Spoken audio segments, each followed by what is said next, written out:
I'm Bill Russell, President of Lake Norman Chamber of Commerce, and we have another special Focus Friday, this one on the CMS bond package. And Jeff, probably no issue outside of roads impact our families and our businesses greater than education. And so we've assembled some of our education leaders to address the school bond that will be on the ballot in November.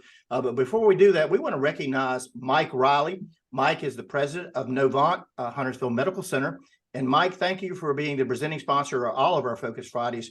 What's happening in Novant?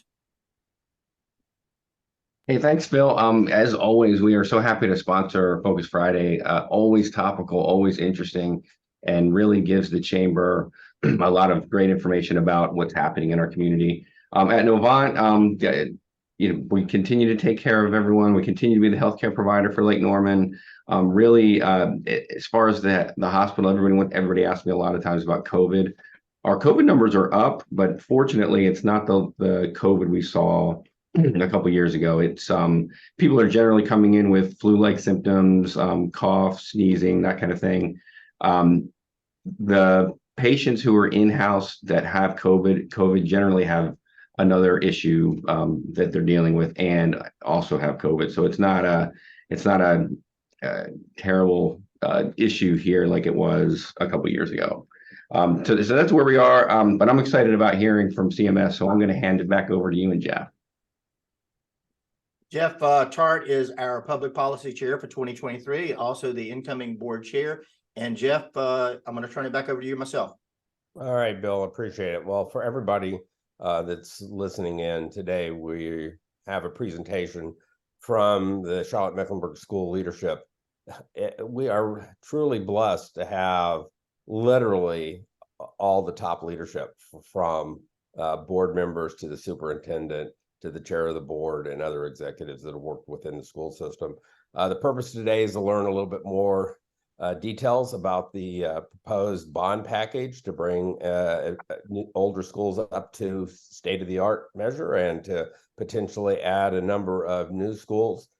Charlotte Mecklenburg Schools is one of the largest school systems in the country. We take care of over 140,000 kids across the county, and there probably is no more important single topic to the people of our community than our traditional public school system, bar no other issue. It is absolutely critical to the future state of our neighborhoods, our communities, and to our children's well-being. So it's topical and it's important to all of our parents and residents. So with that, we're going to have first a presentation by the CMS folks, and then we're going to try to dialogue a little bit on some topical questions, and depending where and what's covered in the presentation. So with that, I'm going to introduce the chairman of the board, Elyse Dashew. And Elyse, I'm going to give you the floor, and I know you are not running for re-election. Hopefully we haven't completely burned you out. We have not seen the last of your public service. I know how deeply you care about the teachers, the students, and the parents in our community, and it's been a real honor to know you all these years and work with you. So hopefully we'll see more of you in the future past this current challenge. So with that, I will give you the floor if you will be so kind to introduce who's with us today. Jeff, thank you for that really kind introduction. And yeah, we're very excited to meet with you all today. Thanks for for inviting us up. So let me introduce a couple of people from the campaign team, and I will introduce Team CMS.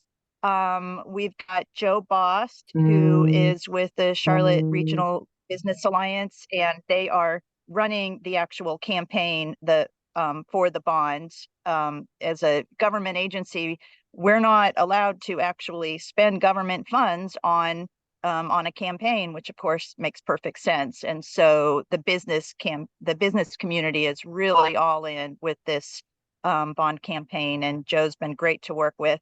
And then I am really thrilled that one of the three co-chairs for the bond campaign is Mary McCray, former board chair of CMS.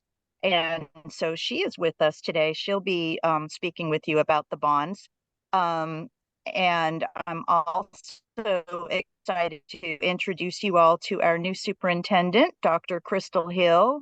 So I'm just so thrilled that she was able to get a bonus, a bonus guest today. Really excited for you all to get to know her over the coming years.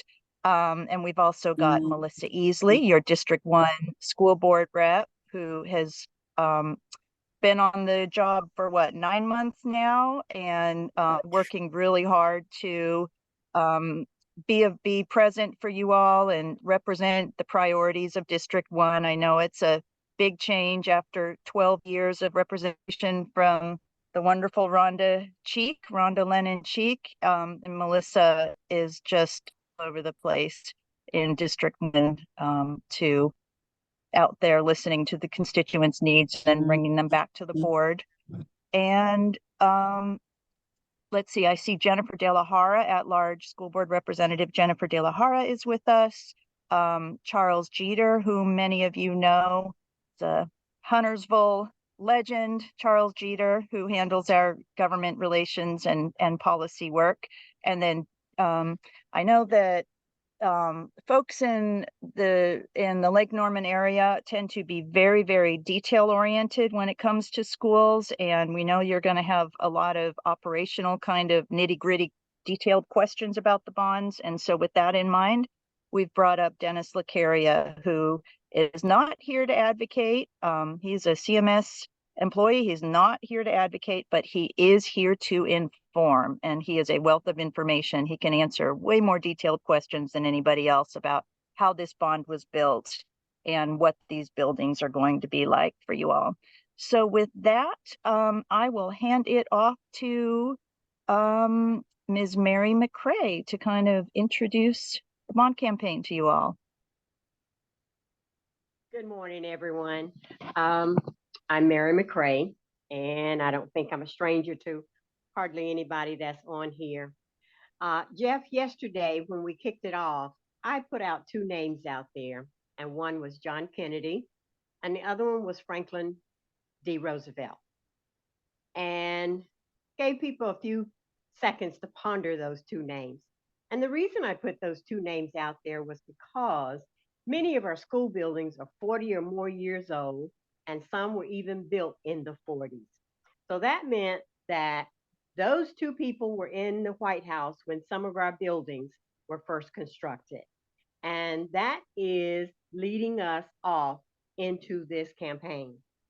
Our students, we feel like, deserve an opportunity to learn in safer and state-of-the-art schools. Schools in a fast-growing suburban area across the county are overcrowded, and we know we have seen a lot of this overcrowdedness if you visited any of our schools. Schools in our older established neighborhoods across Charlotte are outdated and don't meet modern safety standards, nor can they accommodate the technology that's needed for teachers to do their jobs in their classrooms today. So that is why we know that the longer we wait to replace and renovate outdated schools, the more expensive that it's going to become. So passing this school bond now will save taxpayers money in the long run. So my role is to say, I want you to visit voteforbonds.com, voteyesforbonds.com for more information, or call any of us who are co-chairs, and I'll turn it over back to Elyse.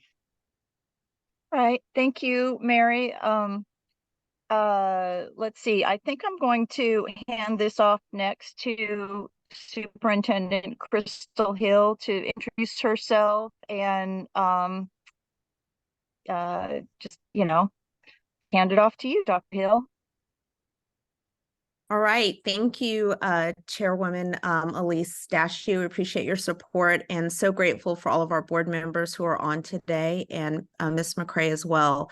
I'm really excited about the opportunity to serve here in Mecklenburg County. My official start date was July 1st, and we have a lot of work to do, and just so grateful for the opportunity to meet with you all today.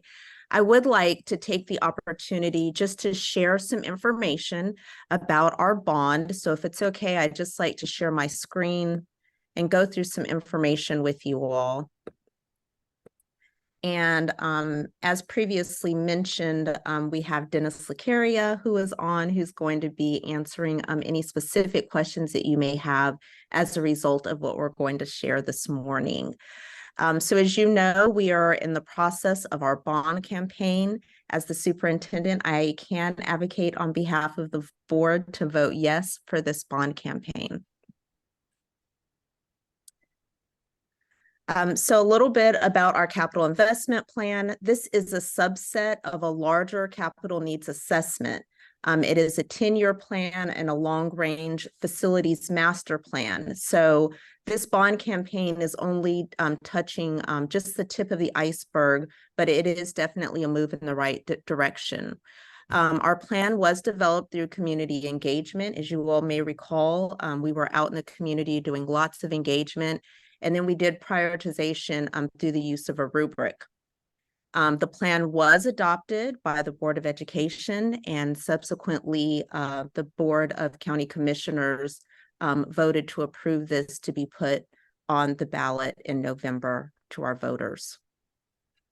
Taking a look back at our 2017 capital investment plan, our projects have been delivered consistent with the funding schedule from our funding partners, the county.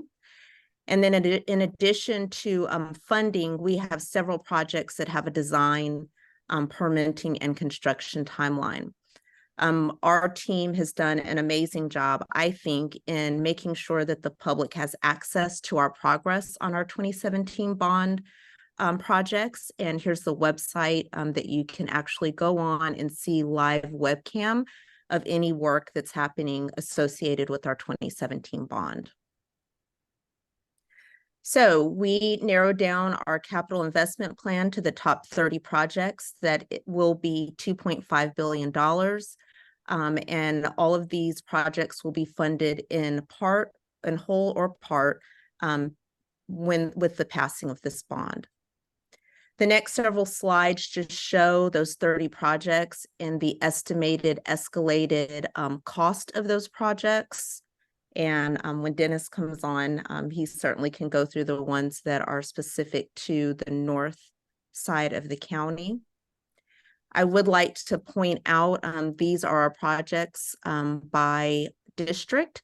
And so you see District 1 with Melissa Easley, and these are the projects that are associated for those that are up in her district. This is just a test fit example that we have. We have a test fit example for each of our projects. And so again, a little bit later on, we'll be happy to go through each of the projects that are associated and planned for the North County. Just a little bit of terminology. When Dennis comes on, he will share a lot of this information. I think it's important to ground everyone into what we're talking about in terms of the replacement, which is an existing school facility that's replaced by a new construction, on-site replacement, which is pretty obvious, a renovation. Then we have our new relief schools. You all have one in that part of the county, and then design. So when I talked a little bit about in whole or part, there are some projects that will be in the design design phase associated with this bond. And then finally, if anybody wants to snap this QR code or have access to the website, again, this information is provided to the public, so everybody has information on our bond projects. And with that, I will stop sharing my screen and open up to any questions or comments that you may have.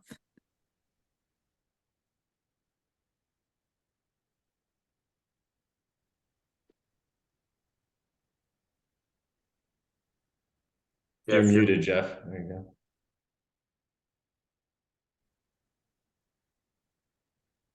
Jeff, you're muted. This is the first time only that Jeff Tarte, I think, has been muted in the history of our Chamber of Commerce. So the question being for the group, sorry, is is Superintendent, was your the last presentation, or are there others to go through? Because perhaps we should hold all the questions maybe to the end, if we're comfortable doing that. And I don't know if there's others to speak or not. I just may have some details to get into before we go to questions. And I do have a little bit more to share on my end. Sorry, I got kicked off of Zoom for a second there. I think I'm having internet issues here. But I just want to reiterate what Mary McCray said as far as, as we develop this bond, the projects on this bond, the things that we've really got in mind are safety, the safety of our students, schools that were built in the times of, Franklin Roosevelt and JFK were designed for a different world. And so modern school buildings are basically much more secure. And unfortunately, they've got to be much more secure in the world that we're living in today. So safety is super important. I think as the world went through the pandemic, we all realized how important a building is to the health of students and teachers. I think, folks involved in school districts knew that all along, but now the public is very, very aware of how important clean air and good air circulation is. So we've got that in mind as the bond projects were selected. We want to be able to provide a better learning environment for our students. And so in some of these older buildings, you can have a student who's sitting in the back of the classroom who can't hear the teacher because of the acoustics in the room, or because the AC system is so loud, or so these new buildings are going to provide a better learning environment, which is basically, better experience for our students, but also is going to lead to better student outcomes. And then finally, no surprise to the Lake Norman area, we need to relieve overcrowding. So this bond has a little over $556 million worth of projects for the Lake Norman area. And in addition to replacing some schools that desperately need to be replaced, like North Meg High School, I think we've got probably more than a few people on the call right now who graduated from North Meg High School. And it's the same building that, that was there when you graduated, but also Huntersville Elementary, Cornelius Elementary. These are schools that absolutely need new buildings. So I'm excited to get those on the project, on the bond list. The county has been great to work with as we develop this list. And so Dennis LaCaria and his team worked very closely with the county staff in figuring out how much each of these buildings are going to cost, and working on when the county can bring the financing, like the scheduling for the financing for each building. They've also calculated in an escalation, so worked with the county economists to anticipate what future inflation is going to be. So we've built that into, we know that the schools that are later in the project list are going to cost more because of inflation. And so, of course, that's not a perfect science, but we've worked with the economists to do our best to estimate how much that will cost. And that's part of why the bond number is so big. It's $2.5 billion overall, and yet it's 30 projects. It's the same number of projects as were in the last couple of bonds. And so I think, as you all know, if you built a house today, it's going to cost a whole lot more than if you had built a house 10 years ago. So for example, comprehensive high school, the cost has almost tripled, and we work really hard with our contractors we drive a pretty hard bargain, and we stretch those dollars as far as they will go. But it's, these schools cost a lot of money these days. So anyways, excited to do $556 million worth of projects for the Lake Norman area. And I'm certainly not going to rest until this bond passes, because I know how greatly needed these schools are in the Lake Norman area and all over Mecklenburg County. As large as this number is, it's still it does not meet the complete needs of our 10-year, when you look at our 10-year capital needs. But it's a good compromise. And I think the county arrived at just the right number. So it would have been unreasonable and really kind of untenable for the taxpayers to try to finance more than this. But I think the county manager and her finance team and the county commissioners arrived at a really great number that's going to serve the constituents well of Mecklenburg County. And with that, see if Dennis, do you have any more kind of operational details to add before we go to questions? You may be able to answer things before the questions even come up. Can everybody see my screen? Yes. Okay, so just to follow up on what Chair Dashew said, and thanks for that, and what Dr. Hill also touched on, was we really focused on those classrooms and buildings and schools where we have situations that are deleterious to teaching and learning. So a classroom without windows, a classroom with a noisy fan coil unit, as you heard, where students simply can't hear as well based on where they're sitting in a room, or we've got kids going to school in a closet. Quite honestly, nobody's going to be able to do their best work in those sort of environments. So really prioritizing those sorts of situations, the school safety piece, which was highlighted as well. The good news is also when we're looking at these schools that have these educational environmental concerns, they've also got other concerns. You know, the roof's old, the HVAC isn't circulating the air properly. We've got plumbing issues, those sorts of things. They're also smaller schools, generally speaking, the older schools. And so by replacing these older, smaller schools with these poorer educational environments with new baseline facilities, we get to not only significantly improve the lives of the staff and the students that are in that building each and every day, but we also then the opportunity to either introduce new magnet programming or expand magnet offerings or adjust boundaries to get kids out of portable classrooms on a site that's adjacent or sharing a common boundary. We're also not using any of our capital funds to purchase real estate. So 100% of the dollars that go into this capital program are going into classrooms. We're not going to actually be buying dirt. So we're using real estate that we own to leverage those assets in order to be as responsible as we can and as efficient and as effective as we can with the dollars that we are getting. We're also doing some longer term looks. We have our first regional athletic facility. This has been a conversation that we've had ongoing since about 2006. And the reality of it is we can't host a lot of things here, state championship games and things of that nature, but it also will future-proof us to a certain extent where 30 years from now, whoever is doing this job needs a middle school on Highway 51 and Providence High School's football field is the only place to put it. Being able to make sure that we preserve places for competitive athletics to take place if this county and this community continue to build out the way that they do is part of our planning process.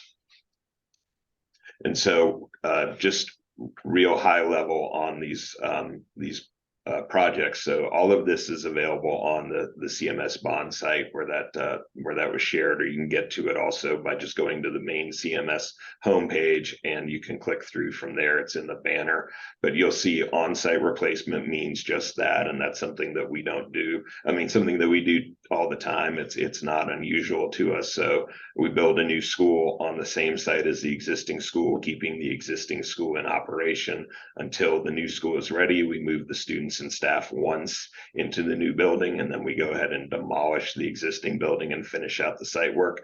And those are things that we've identified for Huntersville and North Mecklenburg and Cornelius. There are a handful of off-site replacements, and that again is where we have real estate close by where we can build the new school, wait till it's open and operational, and then move students, across the street in some instances to their new home, and then demolish the existing school. We've got new middle schools. It's a place where we're seeing additional growth, and we're retaining students in the middle school years. And so we know we need additional middle school seats. And so the land bank site that we have on Stumptown Road in Huntersville, which was bought to be a middle school one day, will actually be a middle school because one day is here.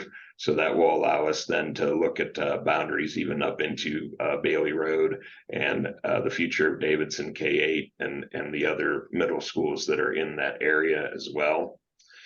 You'll see balance of campus replacements, and that applies to a lot of our high schools where we've built some buildings that are good and we want to keep and continue to use. And so we would build around those new fixed points, but demolish the balance of the campus once we have the new spaces built and connected up, because as much as possible, we want all of our high schools to behave like our single building campuses. So it's more Huff High School and less Myers Park is the way that things are developing. And so that's carried out through here. And then, as Dr. Hill alluded, because of the way the funding works, we don't, when a bond passes, we don't just get a check for $2.5 billion. And for a lot of folks who are new to this community or new to the state of North Carolina, they don't recognize the boards of education don't have taxing and funding authority. So we don't have the ability to issue these bonds or just build schools on our own. The state of North Carolina hasn't done a bond since the 90s. The federal government doesn't provide us any money for capital. So it's really 100% on Mecklenburg County and the voters of Mecklenburg County to authorize the capital dollars that we need. Our lottery proceeds work out to about $12 million a year, and a new elementary school costs about $45 million a year. So we pass that lottery proceed through to Mecklenburg County to defray debt on the bonds that they do issue for school construction. But because of the timeline that it takes for the funding to be issued, because again, Mecklenburg County is not just paying for our capital needs, they're also paying for CP and Mecklenburg County Park and Rec and the Charlotte Mecklenburg Library System and the Sheriff's Office and the jails and the courthouse and even some state functions. They're trying to maintain a constant cash flow over the 5-year CIP period, which means dollar amounts to any particular entity can sort of ebb and flow. And that's the thing that sort of sets up the way the projects get funded. And so if you look at a school like Ray Farms, which is down in South County, but it was a 2013 bond project and it opened in 2020. And again, if you think about this funding as sort of a bell curve, where when you start off a bond referendum, you're just beginning to get into design and you're not pushing a bunch of dollars out until you're about midway through and you're really heavily into construction, and things start to taper off on the back end. And when things taper off on the back end, as where we are now with the 2017 bond, that's the opportunity to seek new funding so that you can maintain at that more or less constant spend year over year. But so with that bond project having been a 2013 bond project, 100% of the cost of that project at Ray Farms was allocated in the 2013 bond, when we could have done the design in 2013, funded the construction with the 2017 dollars, and still delivered that school in 2020. So that's what we're looking at here for these projects on the back end, where we would do design only, is we will have this 2023 bond proceeds, if the bond is successful, to design these projects, and then with the opportunity for new funding in 2029, be able to actually construct them without changing the delivery date for those projects. So it's just splitting the funding, if you will, but not delaying the project. And so we do have test fits for each one of the projects in this proposed referendum. And so this right here is the Cornelius Elementary School on-site replacement. So again, the opportunity would be to build at the back. We're working with the town of Cornelius right now on this, and then be able to move into the new building, demolish the existing building, and then look at how we use the new frontage and whether that's a town amenity or those sorts of things. Those conversations are ongoing, but you can see we're able to actually replace the Cornelius Elementary School, 39 classrooms, with a 45 classroom baseline elementary school. This is the Coolwood replacement, also District 1 school. So again, on site, you'd see that the baseball and softball field basically cover the existing school footprint. So we would build the new school, move everybody into the new building, demolish the existing building, and then finish off the athletics. This is the Huntersville Elementary School on-site replacement, working with the town of Huntersville, just as we are with the town of Cornelius, to work on how things ultimately shake out and how the site ultimately behaves. But again, we want to demonstrate to the public that we absolutely know how we're going to accomplish each one of these projects, and we have a path forward. So you can see again, the play field would be on a lower portion of Huntersville Elementary School. We could build the new 45 classroom school, placing 37 classroom Huntersville Elementary down the hill on Sherwood, and then be able to move there and demolish the existing building or work with the town on a future use of that. The new middle school on Stumptown Road. So, again, respecting our design intent in the town of Huntersville and trying to be up on the road, and see, because this is a green field, we don't have to actually demolish anything. We build the new middle school, have the separate bus and car entrances lining up the church across the street, and then be able to build out the fields. And this would all be open in one phase. And then finally, the North Mecklenburg High School replacement. And so this would be a complete replacement on site of North Mecklenburg. This is one of the permutations. We're working through a whole lot of options, including pushing back from the corner and maybe having some frontage available for other purposes. But we would absolutely look to, regardless of where it goes on site, replace the school in its entirety with a new 100 classroom baseline high school, which would be on par with Palisades, West Charlotte, and the new high school that we're building right now in South County.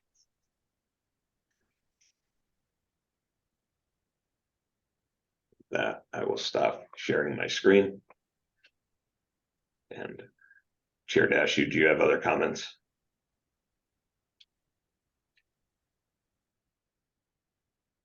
That was really helpful detail, Dennis. And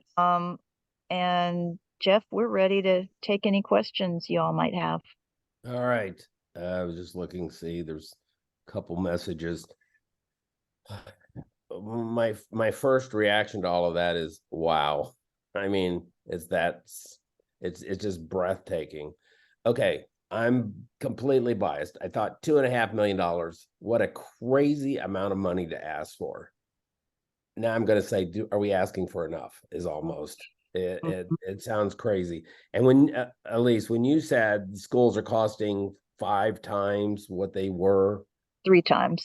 Yeah, I was going, okay, a little bit of hyperbole, and then $228 million to build North Mech. Again, literally, wow, this stuff. And we go to the grocery stores, we buy different things. Everything is so much more costly. I'm going to try to keep this, so we take a hard stop around 9:30. Everybody can start waving at me to be quiet, but we got so much ground to cover. Dennis, you are a tremendous resource to us and knowledge base. Couple things, and I'm going to jump all over. And a quick background. I mean, it's kind of visceral reaction to all this, watching fields and schools move. My daughter played 4 years, team captain on the softball varsity at North Mech. The Huntersville Elementary School. My oldest son was the second baseman on the team, and this kid named Seth Curry was the shortstop. And these are 11 and 12-year-old kids playing ball. I've always wondered why my son couldn't keep up, but that's another issue.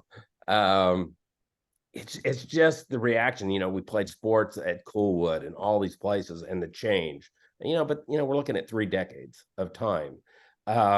Let's start with one quick one, because I think, Elyse, you hit on some very important points early on, for maybe a lack of a better way to describe it, some of the rationale and justification why we need to do this. And let's talk safety real quickly if we can. And safety comes in 2 aspects in today's world, and half of that is unfortunate. But I know we've had schools, because of the age, mold in schools, HVACs, where air conditioning's not working when school starts in the heat. which are problems. So I assume all of that's been factored in. Obviously, one of the reasons these schools were prioritized. But can you speak to whomever is a problem? Dennis, we have the active shooter issues that go on today. Are these schools designed from a hardening perspective? Again, for a lack of a better term, how do we protect our kids in those situations? Is that even a consideration in the design? It absolutely is. Yeah. And Chair Dashew, if you want to. Yeah, let me just tackle that first, and then Dennis, you can fill in whatever details I leave out. But we do we have a CMS on our CMSPD force. We have an officer whose primary job is to do active shooter training for our staff. And I've done that. Many board members have gone through that training, and he walks us through the architecture of schools and how it has changed based on the most recent horrific active shooting. And so after Columbine, schools that used to be, multiple buildings on a campus became all, the priority became to build schools that are one building with one main entrance and exit, so you can lock it down and really control. We've got our new schools have vestibules so that you and everything is locked, so you're not allowed into a school until you press a buzzer and identify yourself, and then you are allowed into the vestibule, and you got to go through another set of doors to actually get into the building. So schools have really become hardened. Now, of course, we're not building them like prisons, so there's still a lot of light and beauty within the schools, but safety is just a different factor.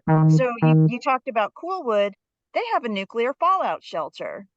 So maybe our schools don't need that anymore, like their 1950s era schools. They literally have fallout shelters.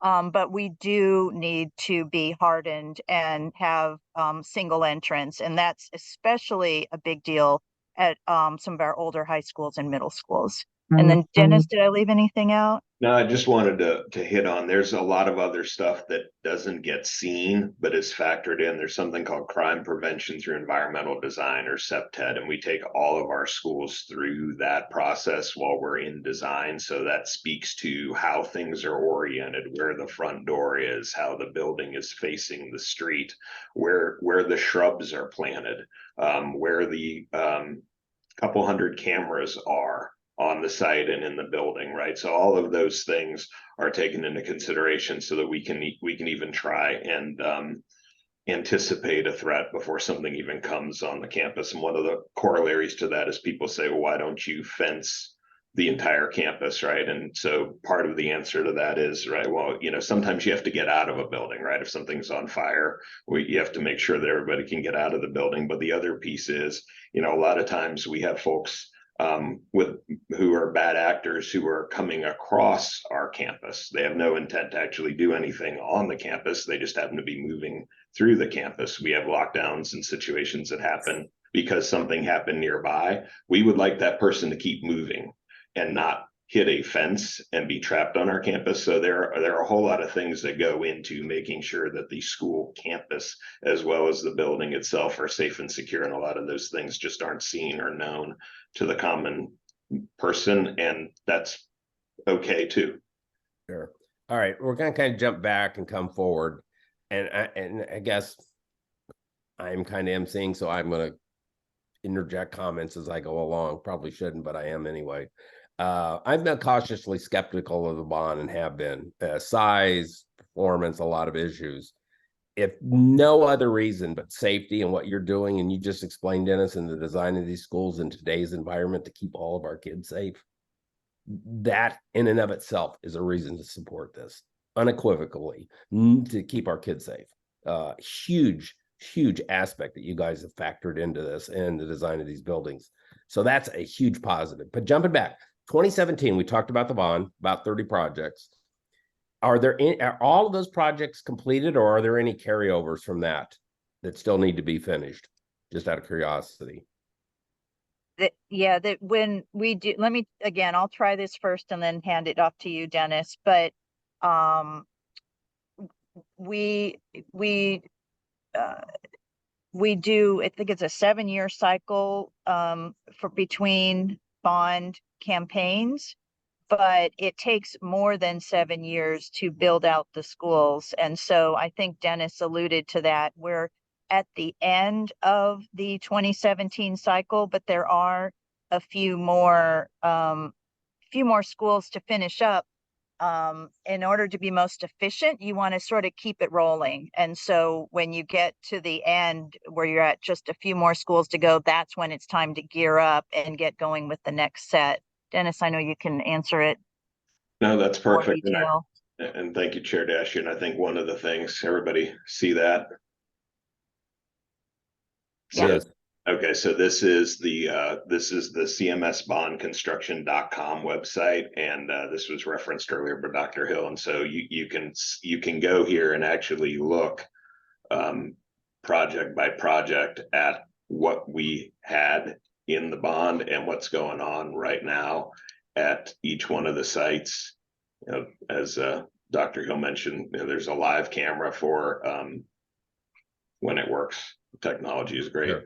On the active construction sites. But yes, because we don't get all of the money up front, we get paid by the county project by project, month by month. And so it takes time, obviously, to permit and construct the project, as well as working off of the cash flows that the county has. But all of this information can be seen here. So we're being completely transparent about where we are. We're 84% construction percent complete, but we are, as Chair Dashew said, winding down this project. And so there is the opportunity, additional capacity. And also we are trying to keep working on certain campuses. So we have a project at Northwest School of the Arts and a project at South Mecklenburg, for example. In the 2017 bond, they are towards the end of the project roster, so we're getting those going now.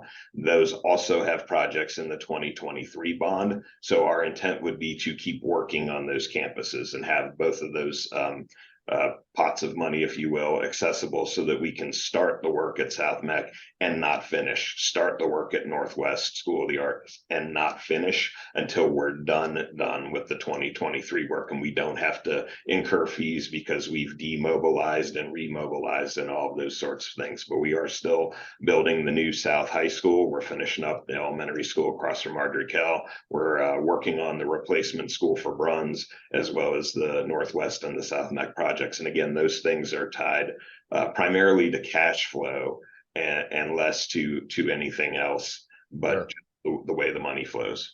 But Dennis, and maybe you're the appropriate person then. Now jumping back to the current bond, have you guys looked at the approximate timeline from the time the bond is passed? When would you anticipate breaking ground on the first project? And when would you look at ribbon cutting and getting certificate of occupancy on the 30th project? So right now we're looking at the last projects delivering probably 2030, 2031, again, recognizing a 5-year bond cycle, as Chair Dashew said, but 7 years really to sort of complete those projects. We actually have engaged design professionals on our highest priority projects. So we've got South Mech and Northwest obviously moving, but we have interviewed the architects and made a selection, not a formal one, we'll be taking a recommendation for it, but we've made an internal selection on the architect for North Mecklenburg High School. We've had the same look at the Park Road School, the Cotswold School, Marie G. Davis, and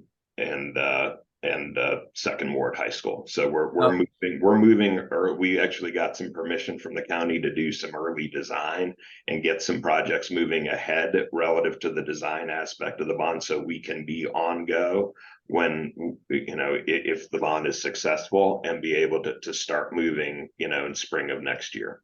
So are the 30 projects that would be included in the current bond package, are they already they're prioritized? So the challenges, they're all a priority. And I don't mean that to be coy. It's just the fact, like, we've got to do all of these. We're working with the county right now on the cash flows so we can figure out when. And then some have dominoes that are associated with them. Like, we have to do A in order to do It's B. Gantt chart. Yeah, these are the 30 priorities, but you can't do number 5 until 7's done. So 7 moves to 4, get all that. Absolutely. So within this though, when will you sequence the project? So we know this one's first, this one's second, these 3 are together. When does that occur and how does that occur? Who makes those decisions? So we're working with county finance staff right now on those cash flows and trying to make the puzzle pieces fit so that we've got clarity around, because we obviously have a preferred delivery date and we have things that we think are need to go faster. And then it's a matter of whether or not those things can fit into their cash flows. So we're working on that. Certainly by the time things are formalized and we're looking at the bond, we should be able to start publishing some dates. We're trying to do that sooner rather than later, but it's still an ongoing process and conversation to get us to know with certainty when those starts are going to be. I want to add, Jeff, if I could add one Sure. more concern with scheduling that isn't always people aren't fully aware of, but that's permitting. We stand in the same line as all the commercial real estate developers and home builders. So the permitting offices have slowed down a lot. I think they've got their own staffing issues, just like every industry has staffing issues right now. And we don't get to cut to the front of the line. And at the same time, we have a very tight construction window because we've got school years too. We can't just open a school whenever. You can open a building whenever you need to, but we really try to get these things open in time for August. So it's been on our legislative agenda for a few years now to advocate for some sort of like expedited treatment, since schools are for the public good. And we've got such tight construction windows because of the school year. So that is something that we are continuing to advocate for, and that's going to help us speed up the build. Gotcha. Well, I know it can't probably affect the county's permitting, but I would assure you that all the North Mech projects, we can work within the community to push you to the front of the line. That would be awesome. And I don't mean this to be parochial in a sense, but how do we ensure the timing and the sequencing of our 5 projects? I mean, that's going to get asked.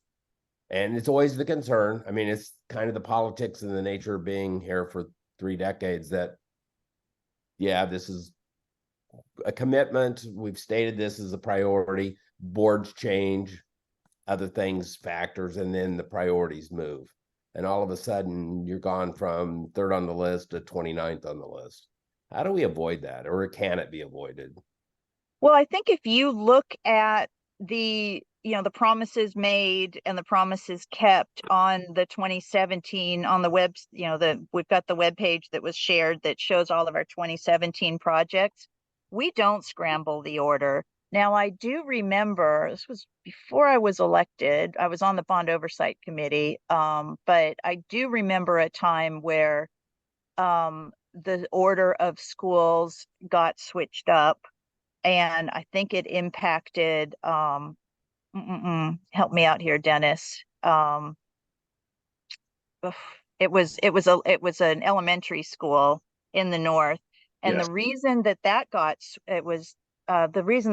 switched up was it was actually the county, I think, had hired some consultants that said, we want to change how we prioritize all projects within, that the county is funding. And they didn't take into consideration that the school projects had been promised a certain way. And it was really frustrating for us and for the constituents that were impacted by that. So anyways, but I think as a district, we're pretty careful once we put an order out there to stick with it, because we know that, you know, you need to earn trust, and you know, trust is a fragile and very valuable thing. So how do we, here's another issue that arises, and it's just from being here so long. And I don't know if it was Nation Ford's high school. There's one of them down that direction. I know for a fact Lincoln Heights, because my kids went to Lincoln Heights Elementary and went through the transition from the old multi building facility built probably under FDR to the new high school, or the new elementary school. And when Lincoln Heights, but then it went dark, went vacant, brand new building. Why does that happen? And how do we prevent what would be perceived as wasting resources, that we spend money on a priority and then it doesn't get used for a period of time? Well, and that happened also before I was elected, before Mary McCray was even elected. But I'm old, I'm sorry. But that was a time where I think, you know, there was some extra capacity. There was, and there was a serious budget crunch that the district had hit. And so the powers that be at that time decided to close some schools in order to move those, you know, maximize every building. Right now, we have so many mobile classrooms all over the district, and we're continuing to grow. We're actually very lucky. I know I have a lot of friends on school boards around the country that, for demographic reasons, they are shrinking and they are going through school closures. I'm so glad that we're not. But we have, 115 people moving to Mecklenburg County every day. And Sure. so, you know, and like you said earlier, Jeff, you know, is 2.5 the right number? Should we even have asked for more? There is greater need than this, but I think that we definitely need the 75 extra classrooms in the north, and so I don't envision having to close schools anytime in the foreseeable future. Certainly don't want to have to go through that. Sure. You brought up the topic, and I'm curious on how you factor and estimate forecast capacity. As you know, North Meck at one point, when my kids, all three are North Meck high school alums, at the time, it was the largest single high school in the state of North Carolina. Obviously, that's changed and we moved. What's the target capacity on a new facility, and how fast, based on history, have we exceeded capacity and needed to go to, I guess the appropriate vernacular is learning cottages, but if you will, the mobile classrooms? Is that something we would anticipate happening, and how soon do these schools fill up? We have determined that the ideal classroom size that we think is best for a high school is 100 classrooms and about 2,500 students. We have I think we have the three. North Meck is no longer number one, but we do have the three biggest high schools in the state, Ardrey Hill, South Meck, and Myers Park. And they're well over 3,000. And that is not an ideal number of students. That's really too many. It's logistically crazy to manage that number of students. And then also, if you're kids trying out for the tennis team or the football team or the marching band, you're competing against a huge group of students. And so it's harder to have those individual opportunities, extra opportunities for your students. So we do think 100 classrooms is the ideal. And then as far as how we forecast the growth and the planning, that's a pretty sophisticated science that I'm going to let Dennis, he works closely with our planning staff. He can speak to that. Sure. So, you know, part of the challenge, I think, is that we can actually see what's going to happen, but we're not necessarily resourced to address it when it's going to happen. And there's a fundamental disconnect, and it's nobody's fault. It's just the way the state of North Carolina operates, and the city and the towns authorize growth, approve permits and development, and Mecklenburg County pays for schools. And so just because of those things and that disconnect there, it does create challenges. But we're doing an annual projection. 20th day is the magic number. You'll hear that get talked about. That's what the state centers our budget on, and that becomes the number that we use then to predict the next year. And we look at the delta between what we projected, what we actually got, where there was a miss, whether it was grade level, geography, those sorts of things we take into consideration. Actual building permits and starts we take into consideration.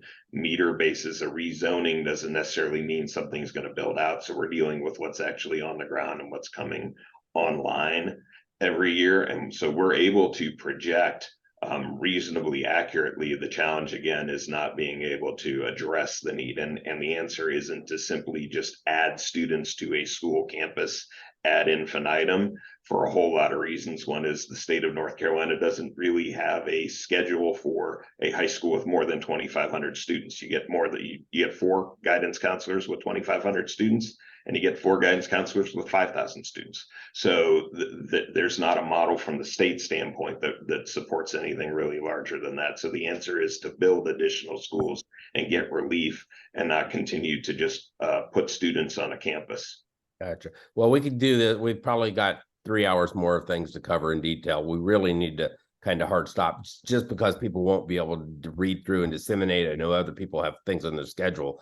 One last question, and then Elyse, if there's any closing comments or anything you want to leave for everybody. And I will say first, I appreciate everybody taking this much time out of their schedule to spend with us. But what happens if the bond doesn't pass? What's the contingency? Is there one? It's going to be a lot more expensive to meet the needs. The needs will still be there. But the county has other ways to fund building schools, but they're not as efficient. It's sort of like going with the lowest possible interest rate versus a much higher interest rate. Right. So also the longer we put things off, the more expensive they get. So we really do need everybody's support in getting this bond passed. Really, really grateful for the opportunity to present to you all today.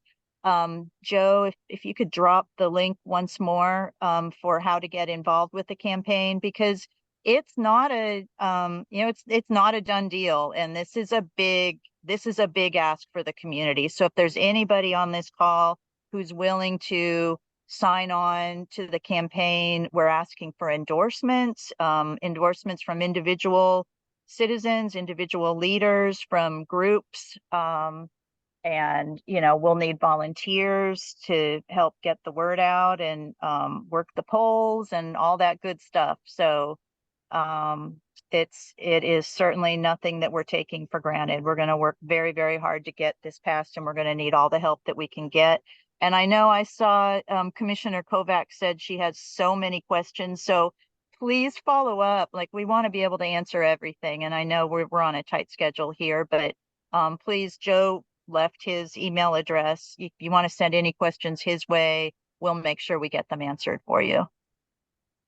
Again, I appreciate everybody taking this amount of time, and I know there is a lot of detail people would like to get into, but it's going to be one of those issues where you're going to have make a decision based on the information that you have at hand. And we probably never get every question of everybody addressed, but we need to get people comfortable of appreciating what's going on and how it's going to transpire going forward. Again, thank you, everybody. Bill, I'll throw the floor back to you. And just a reminder, Jeff, we'll have this on the Chamber's board agenda for September 25th. So the Chamber Board of Directors will take up the issue then, and we'll have some of our CMS officials with us that night to again go over some of this information. Jeff, Elyse, thank everybody for being on this program, and this YouTube video will be up later today.